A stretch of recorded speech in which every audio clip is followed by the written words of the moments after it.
ಬೆಳಗಿನ ಬೆಳಕು. ಅರಣ್ಯಕಾಂಡ 7ನೇ ಅಧ್ಯಾಯ 9ನೇ ವಾಕ್ಯ. ಕೆಹಾತ್ಯರು ಭಾಗ 6. ಒಡಂಬಡಿಕೆಯ ಮಂಜೂಷ ಭಾಗ 3. ಈ ಕಾಲದ ಅರಣ್ಯ ಪ್ರಮಾಣದಲ್ಲಿ ದೇವರು ಜನರಿಂದ ಕೂಡಿದ ಸಭೆಯು ಒಡಂಬಡಿಕೆಯ ಮಂಜೂಷವನ್ನು ತಮ್ಮ ಹೆಗಲ ಮೇಲೆ ಹೊತ್ತು ಸಾಗುತ್ತಾರೆ ಎಂದು ನೀವು ನಿನ್ನೆ ನೋಡಿದ್ದೇವೆ. ನಾವು ದೇವರ ಸನ್ನಿಧಿಯನ್ನು ಹೊರುತ್ತೇವೆ. ಆದುದರಿಂದ ಮಂಜೂಷವು ಎಲ್ಲಿ ನೆಲೆಸಿತ್ತೋ ಅಲ್ಲಿನ ವಾತಾವರಣವು ಹೇಗೆ ಬದಲಾಗುತ್ತಿತ್ತೋ ಹಾಗೆಯೇ ನಾವು ಹೋದದ್ದೆಲ್ಲ ಬದಲಾವಣೆ ಉಂಟಾಗುತ್ತದೆ ಎಂದು ನಾವು ಕಂಡುಕೊಂಡೆವು. ನಾವು ನೆರವೇರಿಸಲ್ಪಟ್ಟ ನ್ಯಾಯ ಪ್ರಮಾಣವನ್ನು ಹೊರುತ್ತೇವೆ, ಅಂದರೆ ದಂಡನೆಯನ್ನಲ್ಲ, ಬದಲಾಗಿ ಸಂಪೂರ್ಣಗೊಂಡ ನೀತಿಯನ್ನು. ಮತ್ತು ನಾವು ಪುನರುತ್ಥಾನದ ಜೀವವನ್ನು, ಜೀವಂತ ಕ್ರಿಸ್ತನ ಸಾಕ್ಷಿಯನ್ನು ಮತ್ತು ಪ್ರತಿಯೊಬ್ಬ ವಿಶ್ವಾಸಿಯ ಒಳಗಿರುವ ಚಿಗುರಿದ ಕೋಲಿನ ಶಕ್ತಿಯನ್ನು ಹೊರುತ್ತೇವೆ ಎಂದು ನಾವು ನೋಡಿದೆವು.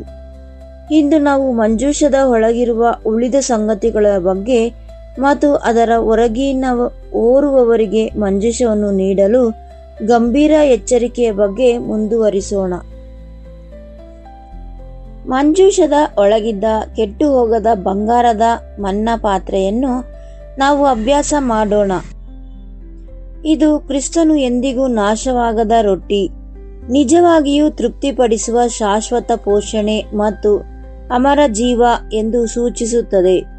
ನೂತನ ಸೃಷ್ಟಿಯ ವಿಶ್ವಾಸಿಗಳಾದ ನಾವು ಈ ರೊಟ್ಟಿಯನ್ನು ಅತ್ಯಂತ ಹಸಿವಿನಿಂದ ಕೂಡಿರುವ ಆದರೆ ಕೊಳೆಯುವ ವಸ್ತುಗಳನ್ನು ತಿನ್ನುತ್ತಿರುವ ಈ ಲೋಕದ ಮುಂದೆ ಹೊತ್ತು ತರುತ್ತೇವೆ. ಜನರು ಮನೋರಂಜನೆಯನ್ನು ಅರಸುತ್ತಾರೆ, ಆದರೆ ಅದು ಅವರನ್ನು ಮೊದಲಿಗಿಂತಲೂ ಹೆಚ್ಚು ಶೂನ್ಯರನ್ನಾಗಿ ಮಾಡುತ್ತದೆ. ಒಂದು ಕ್ಷಣ ತೃಪ್ತಿ ನೀಡಿ ನಂತರ ಮರೆಯಾಗುವ ಯಶಸ್ಸನ್ನು ಅರಸುತ್ತಾರೆ. ನಿಯಮಗಳನ್ನು ನೀಡಿ ಜೀವವನ್ನು ನೀಡದ ಧರ್ಮಗಳನ್ನು ಅರಸುತ್ತಾರೆ. ಈ ಜಗತ್ತಿಗೆ ತಾನು ಯಾವುದಕ್ಕಾಗಿ ಹಸಿದಿದ್ದೇನೆ ಎಂಬುದು ತಿಳಿಯದು, ಆದರೆ ಉತ್ತರವು ನಮ್ಮಲ್ಲಿದೆ. ಪರಲೋಕದಿಂದ ಇಳಿದು ಬಂದ ಜೀವದ ರೊಟ್ಟಿಯಾದ ಕ್ರಿಸ್ತನನ್ನು ನಾವು ಹೊರುತ್ತೇವೆ. ಆದರೆ ನಾವು ಈ ರೊಟ್ಟಿಯನ್ನು 2 ರೀತಿಯಲ್ಲಿ ಹೊರುತ್ತೇವೆ. ಅದರಲ್ಲಿ ಮೊದಲನೆಯದು ವೈಯಕ್ತಿಕವಾದದ್ದು. ಅರಣ್ಯದಲ್ಲಿನ ಮನ್ನವನ್ನು ಪ್ರತಿದಿನ ಬೆಳಗ್ಗೆ ಹೊಸದಾಗಿ ಸಂಗ್ರಹಿಸಬೇಕಾಗಿತ್ತು. ಯಾರಾದರೂ ಅದನ್ನು ರಾತ್ರಿ ಇಡೀ ಇಟ್ಟುಕೊಂಡರೆ ಅದು ಬೆಳಿಗ್ಗೆ ಹೊತ್ತಿಗೆ ಕೊಳೆತು ಹುಳು ಹಿಡಿಯುತ್ತಿತ್ತು. ವಿಮೋಚನಕಾಂಡ 16ನೇ ಅಧ್ಯಾಯ 20ನೇ ವಾಕ್ಯ.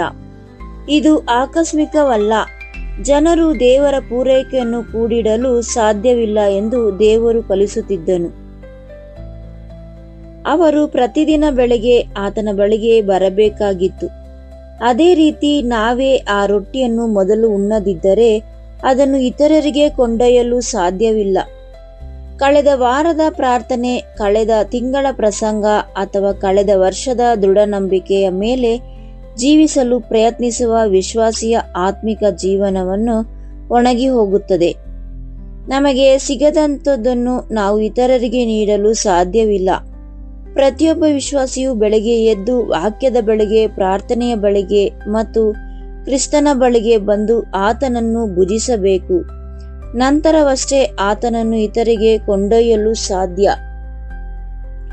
ಹೀಗೆ ಪೋಷಿಸಲ್ಪಟ್ಟ ನಂತರ ನಾವು ಅದನ್ನು ಪ್ರಸಂಗದ ಮೂಲಕ, ಬೋಧನೆಯ ಮೂಲಕ, ಸಾಕ್ಷಿಯ ಮೂಲಕ ಮತ್ತು ದಿನನಿತ್ಯದ ಸಂಭಾಷಣೆಗಳಲ್ಲಿ ಜೀವಂತ ಕ್ರಿಸ್ತನನ್ನು ಹಂಚಿಕೊಳ್ಳುವ ಮೂಲಕ ಇತರರಿಗೆ ತಲುಪುತ್ತೇವೆ. ನಾವು ಮರೆಯಾಗಿರುವ ಮನ್ನಾದ ವಾಗ್ದಾನವನ್ನು ಹೊರುತ್ತೇವೆ. ಪ್ರಕಟಣೆ 2ನೇ ಅಧ್ಯಾಯ 17ನೇ ವಾಕ್ಯ. ಜಯಶಾಲಿಗಳಿಗೆ ಈ ವಾಗ್ದಾನವನ್ನು ನೀಡುತ್ತದೆ. ಜಯ ಹೊಂದುವವನಿಗೆ ಮರೆಯಾಗಿರುವ ಆ ಮನ್ನವನ್ನು ಕೊಡುವೆನು. ಮಂಜೂಷದ ಒಳಗಿನ ಮನ್ನಾ ಮರೆಯಾಗಿತ್ತು. ಕೆಹಾತ್ಯರು ಅದನ್ನು ಎಂದೂ ನೋಡದಿದ್ದರೂ ಪ್ರತಿದಿನ ತಮ್ಮ ಹೆಗಲ ಮೇಲೆ ಹೊರುತ್ತಿದ್ದರು.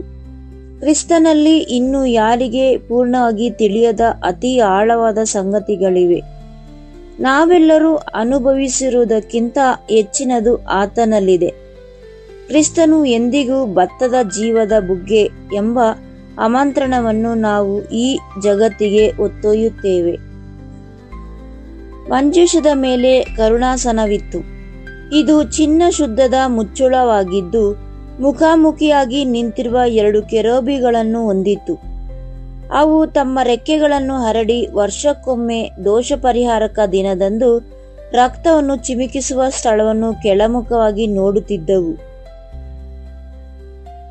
ಆ ಕೆರೂಬಿಗಳ ಮುಂದೆ ಯೆಹೋವನ ಪ್ರತ್ಯಕ್ಷ ಮಹಿಮೆ ಇತ್ತು. ಅಲ್ಲಿಯೇ ದೇವರು ಹೀಗೆ ಹೇಳಿದನು, ನಾನು ಅಲ್ಲಿ ನಿನ್ನನ್ನು ಸಂಧಿಸುವೆನು. ವಿಮೋಚನಕಾಂಡ 22ನೇ ಅಧ್ಯಾಯ 22ನೇ ವಾಕ್ಯ.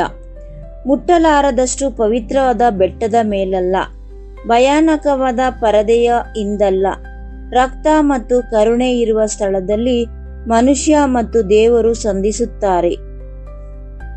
ರೋಮಾಪುರದವರಿಗೆ 3ನೇ ಅಧ್ಯಾಯ 25ರಲ್ಲಿ ಇಲ್ವೆಸೇರಿಸ್ ಎಂಬ ಗ್ರೀಕ್ ಪದವನ್ನು ಕರುಣಾಸನ ಮತ್ತು ನಮ್ಮ ಪಾಪ ಪರಿಹಾರಕನಾದ ಕ್ರಿಸ್ತ ಇಬ್ಬರಿಗೂ ಬಳಸಲಾಗಿದೆ. ದೇವರು ಕ್ರಿಸ್ತನನ್ನು ಒಂದು ಕರುಣಾಸನವನ್ನಾಗಿ ನೀಡಿದ್ದಾನೆ. ಆತನೇ ಮುಚ್ಚುಳ ಮತ್ತು ಆತನೇ ರಕ್ತ, ಆತನೇ ಸಂಧಿಸುವ ಸ್ಥಳ ಮತ್ತು ಆ ಸಂಧಿಸುವಿಕೆಯನ್ನು ಸಾಧ್ಯವಾಗಿಸದ ಬಲಿಯು ಆತನೇ. ಆತನ ಮೂಲಕ ದೇವರಿಗೆ ಹೋಗುವ ದಾರಿ ಸಂಪೂರ್ಣವಾಗಿ ತೆರೆಯಲ್ಪಟ್ಟಿದೆ. ಆತನು ಮರಣ ಹೊಂದಿದಾಗ ಆಲಯದ ತೆರೆಯು ಮೇಲಿನಿಂದ ಕೆಳಗಿನವರೆಗೂ ಹರಿಯಿತು. ಮತ್ತಾಯ ಬರೆದ ಪತ್ರಿಕೆ 27ನೇ ಅಧ್ಯಾಯ 51ನೇ ವಾಕ್ಯ. ಅದು ಮನುಷ್ಯ ಹರಿಯದಂತೆ ಕೆಳಗಿನಿಂದ ಮೇಲಕ್ಕೆ ಹರಿಯಲಿಲ್ಲ, ಬದಲಾಗಿ ದೇವರು ಹರಿದದ್ದರಿಂದ ಮೇಲಿಂದ ಕೆಳಗೆ ಹರಿಯಿತು. ಮಹಾಪವಿತ್ರ ಸ್ಥಳವು ಈಗ ತೆರೆದಿದೆ, ಕರುಣಾಸನವು ಲಭ್ಯವಿದೆ ಮತ್ತು ದೇವರು ಬನ್ನಿ ಎಂದು ಕರೆಯುತ್ತಿದ್ದಾನೆ. ನಾವು ಈ ಸುವಾರ್ತೆಯನ್ನು ನಮ್ಮ ಹೆಗಲ ಮೇಲೆ ಹೊರುತ್ತೇವೆ. ಪಾಪಿಯಾದ ಮನುಷ್ಯನು ಪವಿತ್ರ ದೇವರನ್ನು ಸಂಧಿಸಬಲ್ಲ ಒಂದು ಸ್ಥಳವಿದೆ ಎಂಬ ಅತ್ಯಂತ ತುರ್ತು ಸಂದೇಶವನ್ನು ನಾವು ಹೊರುತ್ತೇವೆ. ಇದು ಮನುಷ್ಯನ ಸ್ವಂತ ಪ್ರಯತ್ನದಿಂದಲ್ಲ ಅಥವಾ ನೈಜಿಕ ಸುಧಾರಣೆಯಿಂದಲ್ಲ, ಬದಲಾಗಿ ಕ್ರಿಸ್ತನ ರಕ್ತದಿಂದ ಮಾತ್ರ ಸಾಧ್ಯ. ಕರುಣಾಸನವು ತೆರೆದಿದೆ ಮತ್ತು ಕ್ರಿಸ್ತನ ಮೂಲಕ ದೇವರ ಬಳಿಗೆ ಬರುವ ಪ್ರತಿಯೊಬ್ಬರಿಗೂ ತೀರ್ಪಲ್ಲ, ಬದಲಾಗಿ ಕರುಣೆ ಕಾದಿದೆ ಎಂಬ ಸುದ್ದಿಯನ್ನು ನಾವು ಕೊಂಡೊಯ್ಯುತ್ತೇವೆ. ಈ ಜಗತ್ತಿಗೆ ಅತ್ಯಂತ ಅಗತ್ಯವಾಗಿ ಬೇಕಾಗಿರುವುದು ಇದೆ. ಕರುಣಾಸನವು ಮುಚ್ಚಲ್ಪಟ್ಟಿಲ್ಲ, ಅದು ತೆರೆದಿದೆ ಮತ್ತು ದೇವರು ಬನ್ನಿ ಎಂದು ಕರೆಯುತ್ತಿದ್ದಾನೆ. ಮಂಜೂಷವು ಅದರ ಬಳೆಗಳು ಮೂಲಕ ಪೋಣಿಸಿದ ಕೋಲುಗಳಿಂದ ಹೊರಬೇಕಾಗಿತ್ತು. ಕೇಹಾತ್ಯರು ಆ ಕೋಲುಗಳನ್ನು ಎತ್ತಬೇಕಿತ್ತೇ ಹೊರತು ಮಂಜೂಷವನ್ನಲ್ಲ. ಅವರ ಬರಿಗೈಗಳು ಆ ಪವಿತ್ರ ಪೆಟ್ಟಿಗೆಯನ್ನು ನೇರವಾಗಿ ಮುಟ್ಟುವಂತಿರಲಿಲ್ಲ.